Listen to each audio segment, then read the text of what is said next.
ඔයාලා හැමෝම මාම්ස් kitchen YouTube channel එකට සාදරයෙන් පිළිගන්නවා. අද මම ඔයාලට කියලා දෙන්න යන්නේ හකුරු නැතුව සුදු සීනි වලින් පැණි පාටට ඕනෑම කෙනෙකුට ලේසියෙන් හදාගන්න පුළුවන් රසම රස වටලප්පම් රෙසිපියක්. අපි දැන් බලමු මේ රසම රස වටලප්පම් රෙසිපිය හදාගන්නේ කොහොමද? උවමනා කරන්නේ මොනවද කියලා. බිත්තර 3ක්, සීනි ග්‍රෑම් 200ක්, උකු පොල් කිරි මිලිලීටර් 300ක්, උණු වතුර පීරිසි කෝප්ප කාලක්, සුවඳ කුරුතේ හැඳි 4න් එකක්, ලුණු ස්වල්පයක්.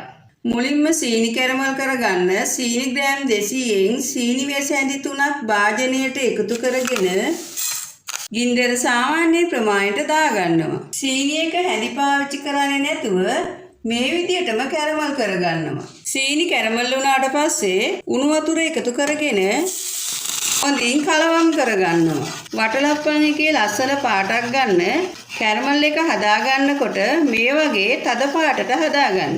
කැරමල් එක හදාගත්තට පස්සේ ලිපෙන් ඉවත් කරගෙන නිවෙන්න තියාගන්නවා. ඊළඟට උකු පොල් කිරි වලට ඉතුරු සීනි එකතු කරගෙන සීනි දිය වෙනකන් හොඳින් කලවම් කරගන්නවා. සීනි හොඳින් දිය වුණාට පස්සේ පොල් කිරි එක පැත්තකින් තියාගන්නවා. දැන් වටලප්පම් මිශ්‍රණය හදාගන්න කඩාගත් බිත්තර භාජනයට එකතු කරගෙන පෙනේනකන් හොඳින් බීට් කරගන්නවා. බිත්තර පෙනේනකන් හොඳින් බීට් කරගත්තට පස්සේ පොල් කිරි එකතු කරගෙන පොල් කිරි හොඳින් මිශ්‍ර වෙනකන් බීට් කරගන්නවා. දැන් කලින් හදාගත් කැරමල් එක එකතු කරගෙන හොඳින් මිශ්‍ර කරගන්නවා. ඊළඟට වැනිලා තේ හැන්දක්, සුවඳ කුඩු, ලුණු ස්වල්පයක් එකතු කරගෙන හොඳින් කලවම් කරගන්නවා. දැන් හදාගත් වටලප්පම් මිශ්‍රණය තෙල් හෝ මාගරින් ගාගත් ට්‍රේකට දාගන්නවා. ඔයාලා වටලප්පම් එක ස්ටීම් කරගන්නකොට රයිස් කුකර් එකේ හෝ ස්ටිමර් එකේ වතුර හොඳින් උතුරවා ගත්තට පස්සේ වටලප්පම් එකට වතුර යන්නේ නැති වෙන්න පියනකින් වහලා විනාඩි 35ක් ස්ටීම් කරගන්න. විනාඩි 35කට පස්සේ වටලප්පම් එක ස්ටීම් වෙලා තියෙනවා.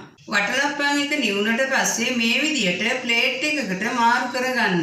ඔයාලට මේ රසම රස වටලප්පම් ගෙදරට එන අමුත්තන්ට හදලා පිළිගන්වන්න පුළුවන්. ඔයාලත් හදලා රස බලන්න. ඔයාලා මගේ රෙසිපි එකට කැමති නම් ලයික් කරන්න, ෂෙයා කරන්න, කමෙන්ට් කරන්න. මගේ channel එක තාම subscribe කරලා නැත්නම් subscribe කරන්න.